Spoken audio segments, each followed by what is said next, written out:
Thank you very much, the organizers, Your Excellency, the former governor of Anambra State, Mr. Peter Obi. I've listened to you a lot on YouTube and videos, and it's a privilege to listen to you live today. Thank you. The Vice Chancellor of the University of Nigeria, Nsukka, and other members of the administration, distinguished attendees and presenters, it is a great privilege to be part of this virtual conference. And I'd like to share my screen in order to make my presentation using a PowerPoint. But may I ask a question? I also sent my presentation as a video, a pre-recorded video. So please advise me, which option do you prefer, considering the whether you can hear me or not and things like that? Do we play the pre-recorded video or do I go ahead with live? Thank you, if you help answer. Please go ahead, we're live, we're seeing you very clearly and the audio quality is top notch. So you can go ahead and go live and share your slides when you're ready. Thank you, I'm ready. And now I share my screen and then pick up my slides.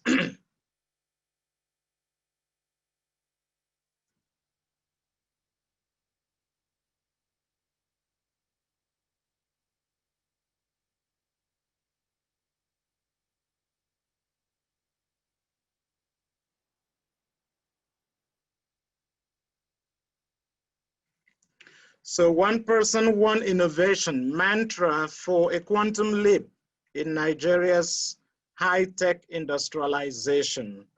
And I'm speaking from the city of Omaha, Nebraska. Those are students in my lab. What I do on a daily basis, apart from being a priest, is being a physicist. And here is the outline of my presentation. I will introduce some of the high-tech, some of the themes for high-tech industrialization. And since I'm trying to encourage us all over innovation, I'd like to cite some of my own innovations, not to display achievement, but rather as a token of encouragement. Then I will focus on areas that the rest of us can continue to make our innovations, because you're already doing wonders. I mean, look at what Father Dr. Engineer Anoliefu showed that is happening at the Center for Lion Gadgets and Technology. I'm super impressed. Thank you, Father, and all those involved. And in conclusion, we will mention how we will work together. And the most important aspect of the conclusion will be what I will propose: industrial universities to bridge the gap between educational sector and the industrial sector. We all agreed, even the previous speakers mentioned that the biggest challenge is the collaboration, and the Vice President also did the same. The biggest challenge is the collaboration between educational sector and the industrial sector in order to deliver.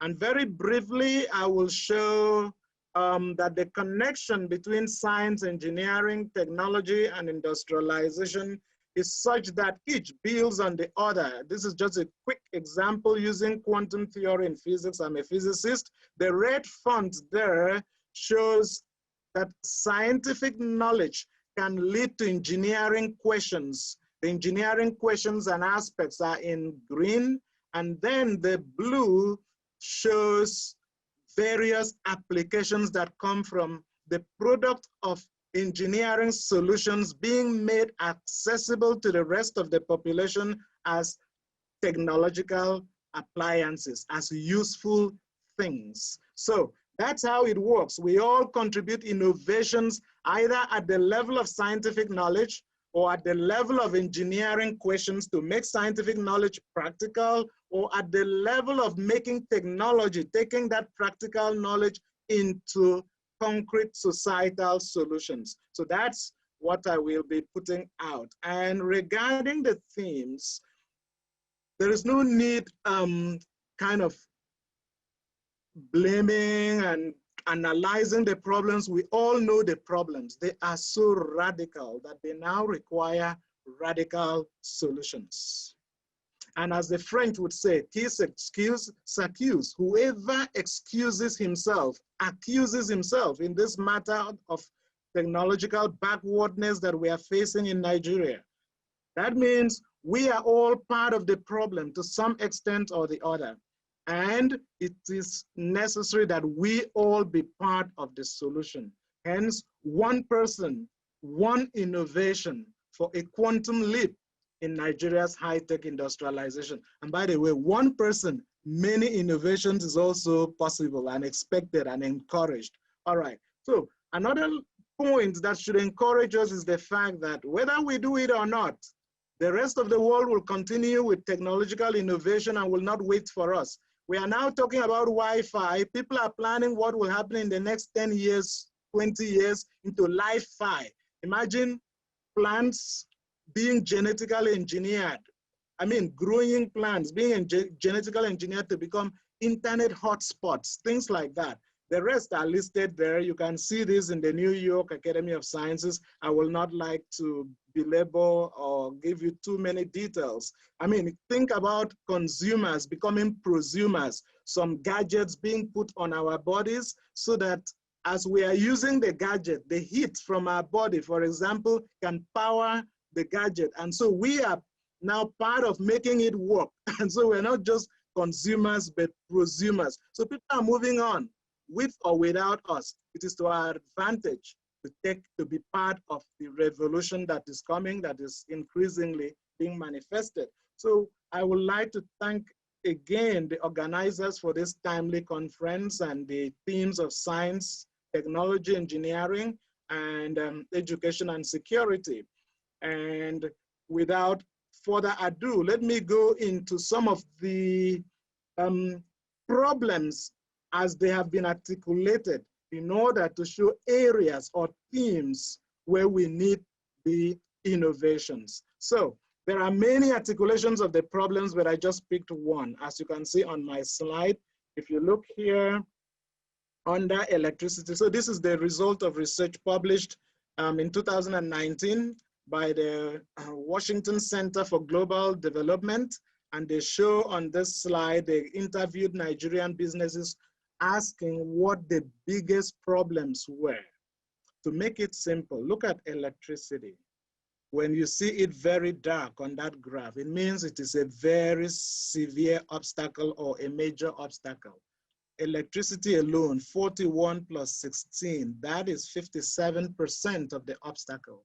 Corruption, 44 plus 11, that is 55% of the obstacle. So clearly you see, power supply is even a greater obstacle to Nigerian business environment than even corruption. And that allows us to itemize the following as the main areas: power tech, agro-tech, agricultural technology, we need food security, financial technology, educational technology, and health technology. It turns out that most of my own innovations are in the area of using physics to contribute to health technology, as shown on this slide, and I could be contacted, the email is there and things like that, the tools I use. So, like I said, my aim is not to show achievement, but to encourage, so that this mantra of one person, one innovation becomes something that is built on based on example and not me just sitting somewhere to make suggestions. So I mentioned just 7 quickly of my own innovations, really quickly. This video or the presentation is already available on YouTube and you can get the details there. So when I went to the University of Cambridge for my PhD, I was privileged to be in the same lab where Francis Crick of DNA fame worked and found about DNA. Incidentally, he was the first to make measurements about cell mechanics, but he abandoned it to do the DNA research. And that is precisely what I took up while in the University of Cambridge, and using my own measurements and mathematical analysis of my results, I arrived at results now leading to new diagnostics and therapies in cancer. This is published. The second one is in the area of tissue mechanics, and it is now providing novel strategies for regenerative medicine and anti-metastasis drugs for cancer. The third one is in the area of photonics in medicine. And briefly, I use digital holographic microscopy to provide a non-invasive tool for analysis of candidate antibiotics in the context of growing resistance to antibiotics. So the fourth one is actually something I've succeeded in bringing home. It is in the area of microfluidic mimetics. It's something that is really scalable to our poor setting, but also can be used in the advanced setting.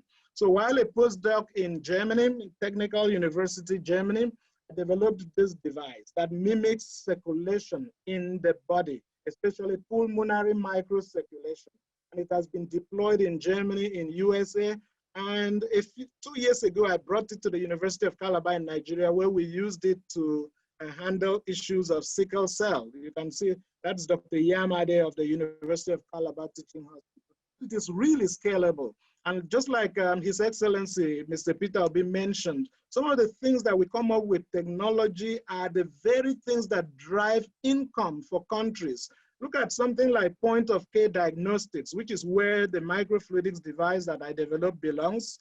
Just 2019, the net worth of point-of-care diagnostics was 28.5 billion US dollars. But in 2024, it is projected to go up to 46.7 billion US dollars. Imagine if we were to tap into this technology, make them ourselves, market them, see what it will do besides oil. And the fifth one is in the area of innate immunity, physics of innate immunity. Even the press picked it up. Creighton physicists published new research. That Creighton physicist is myself, and it led to increased understanding of host pathogen interactions for effective antibiotics. Another one is physics of innate immunity still, and it led to new insights in medical issues called COPD, ARDS, and therapeutic targets for them. No need belaboring the obvious, these things, the slides will be available. And the sixth one is in the area of using quantum dots to improve radiotherapy and chemotherapy, which are two of the three modalities for handling cancer. Part of the physics I teach is quantum mechanics, and I don't want to go into these equations, but simply solving them, we were able to get the results that we needed to do the technological innovation presented there. And the last one is almost as if taking physics and applying it to terrestrial medicine was not enough. So I decided to use a device developed by NASA in my lab to mimic the situation that astronauts encounter in outer space. And our contribution is something that will help provide better health care of astronauts when they're out there in the International Space Station and beyond. So people think that this is of increasing importance to the world space agencies. And now your innovations. I mentioned already that the areas should be power tech, because that's where we are really behind. This is the greatest obstacle to the business environment in Nigeria. Agro-tech, financial technology, educational technology, health tech. And the good news is that there are many Nigerian startups. Even the vice president mentioned it in his address to us. He mentioned 54 Gene and things like that. So indeed, Nigerian startups are there showing that things are possible, that the level of extreme exercise, that sacrifice that they are making these things. But at the same time, we ourselves are encouraged to tap into the startups that other Nigerians are doing around. Look at Jumia, Accounting Hub, Live Bank, Andela, Farm Crowdy, Catalog, and all that. So people are doing it, we can join. One person, one innovation. And as I said, if you are not able to join at the level of making engineering solutions to practical societal problems, making use of the scientific knowledge, you can join at the level of even better, efficient marketing and distribution of this. So one thing we must never forget in our drive to bring innovation is the need for the humanitarian collaborations. I was so happy listening to the Vice President when he spoke about even helping the poor. And that is one of the first things I decided to do when I became stable as an assistant professor. I said, okay, I'm going to work with people to deal with the health sector.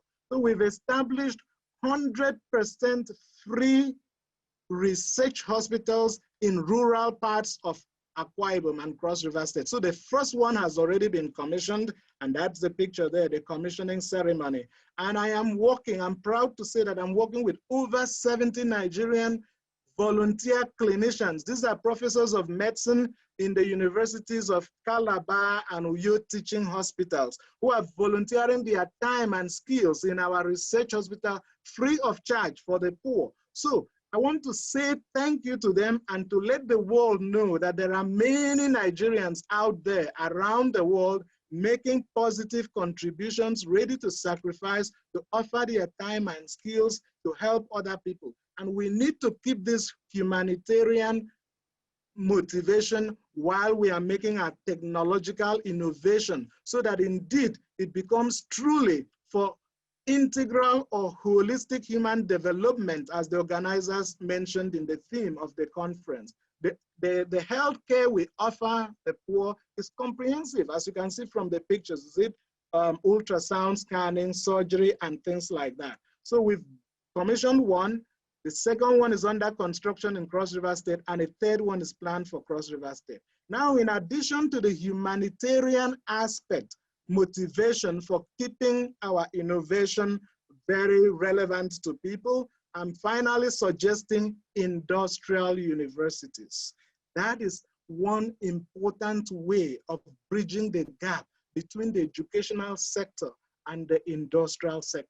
So I really don't like suggesting things I have not done. So for the industrial university in 2018, I signed a memorandum of agreement with the Abuja Metropolitan City Polytechnic, represented by Dr. Joe Okoli. And our industrial university is being incubated in the Abuja Graduate School. That's myself and Dr. Joe Okoli at the Voice of Nigeria, Abuja, last year, discussing this industrial university. So I'm using this opportunity to call on the federal government of Nigeria to establish 6 more of these industrial universities in the 6 geopolitical zones. And what is it about industrial university that is not already happening in our other universities? Well, let's make it very pointed. What we plan to do in our own industrial university is that we will pay the students. And you will not graduate if you do not come up with an invention or a significant innovation. Simple. That means only those with innovative ideas will be brought in, or only those who are ready to come up with innovative ideas will be brought in. And as I speak, I know that there are so many of them already. People who have finished first degrees, they are working in Aba, they are working in Onitsha. If you see the things they make and are hiding the right made in somewhere else when it is made in Nigeria, what our industrial university will do will be to pick up such people. Those are the people to get the certificates. We polish them, give them the ability to streamline and standardize their production. Make the branding such that people will look for these goods. Distribute these goods in efficient ways.